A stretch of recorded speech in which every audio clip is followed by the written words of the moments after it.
You know, I heard a quote one time from Vincent van Gogh that really rang true. He said, he has dedicated his life to his art and he has lost his mind in the process. When I sat and I thought about that, it sounded very familiar.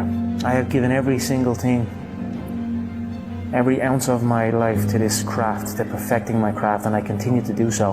And in the process, I have lost my mind to regular society, to people who wake up at 9 a.m., who clock out at 5 p.m. They would look at me and say, I've lost my mind, but me, I have found it almost. My name is Conor McGregor. I'm a professional MMA fighter. My dream is to be world lightweight champion in the UFC. Vegas for the start of training camp, and we're getting ready for the Olympics in Beijing. We're going to head to Beijing. And I wanted to establish myself as a young leader on the team by waking up bright and early, day one. So the goal was to be the first one at breakfast. So I set my alarm. I make sure I'm up by sunrise. I get out of bed. I put on my gear and I head downstairs. But when I get there, Kobe's already there with ice packs on his knees, drenched in sweat. Now, it took me a minute to figure it out, but this guy wasn't only awake before me. He had already worked out. He had just played in the finals days earlier. Meanwhile, I'd been off for months and I was still exhausted. What he had done that morning was incomprehensible to me. That dedication he had only days after falling short of an NBA championship. That taught me something I've never forgotten. Legends aren't defined by their successes. They're defined. At the time, yeah, but it would have been around that time that John Nassi. I left the plumbing business. How bad was that? The plumbing? Yeah.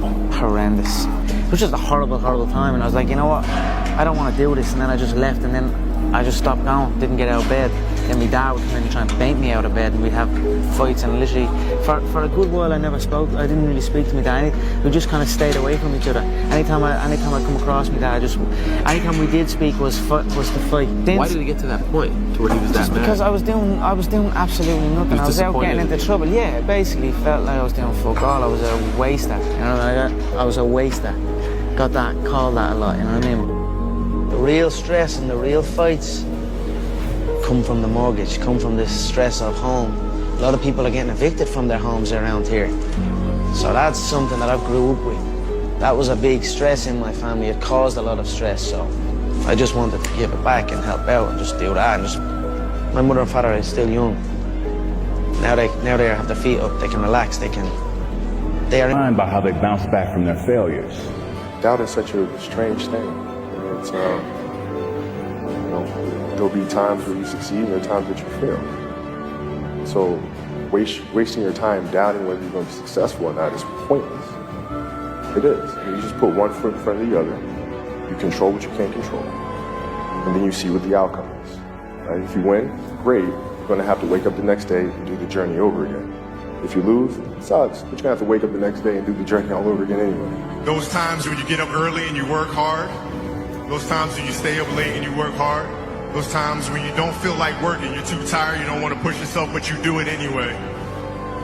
That is actually the dream. That's the dream. It's not the destination, it's the journey. If you guys can understand that, then what you'll see happen is that you won't accomplish your dreams. Your dreams won't come true. Something greater will. I think the greatest fear that we face is ourselves. Actually, I think it's not anything. In a new place, so it's good. That's something I always dreamed of. I always visualized what given would feel like, given to people who have given to me. What that would feel like. I always dreamed of just showing up one day and be like, here. I always visualized good things, success, abundance. I visualized it all and it's all happening.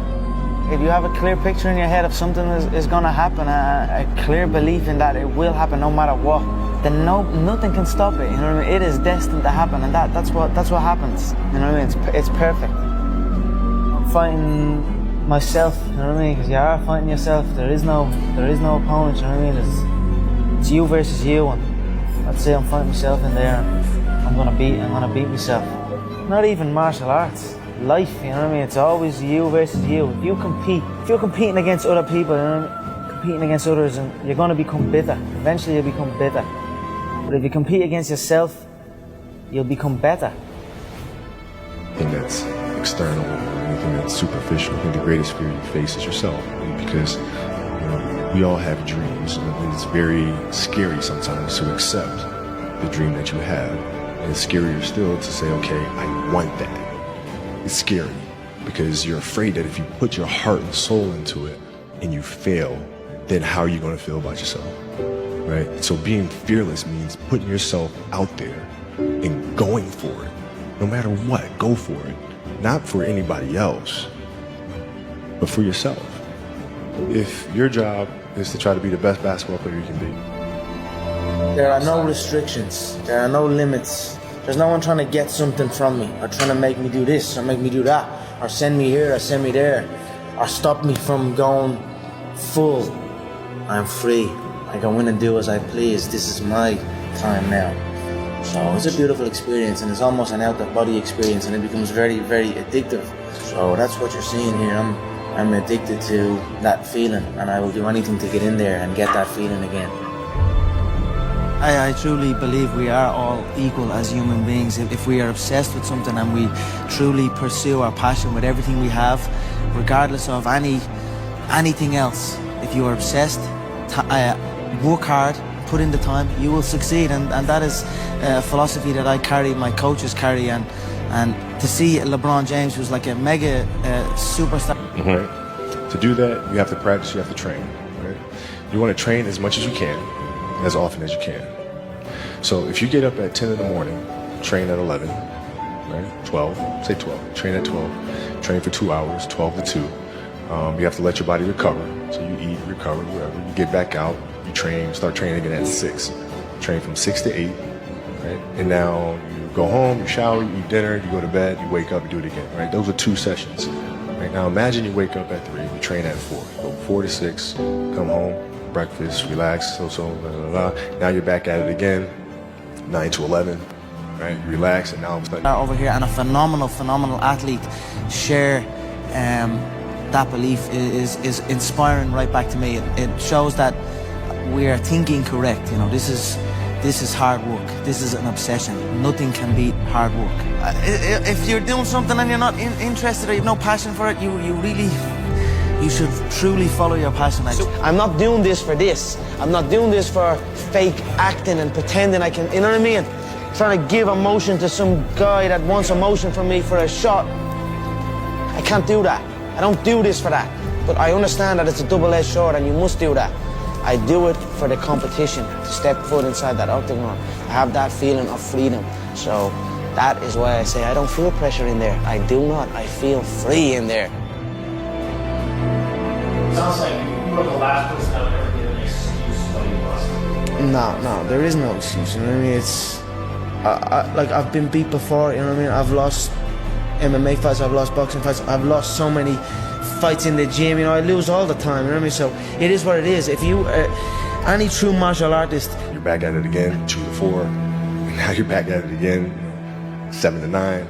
Look how much more training I have done by simply starting at 4. Right? And so now you do that, and as the years go on, the separation that you have with your competitors and your peers just grows larger and larger and larger and larger and larger. And by year 5 or 6, doesn't matter what kind of work they do in the summer, they're never going to catch up because they're 5 years behind. Right? So it makes sense to get up and start your day early because you can get more work in. If I start earlier, I can train more hours. And I know the other pointing my teammates and millions of fans, I got a chance to let all that out instead of bottling it up and envision that moment over and over and over and over and over. That was a huge something for me because I felt like everybody had written me off after those air balls. You got a lot of people paying their hard-earned money to come watch you perform. It's your job to be in shape. It's your job to be strong enough to perform at that level every single night. And as a competitor, I'm not ducking shit. Like, it's not, oh my God, my back hurts, I'm sore, we got to play Vince Carter and Toronto Raptors tonight. We actually had this happen.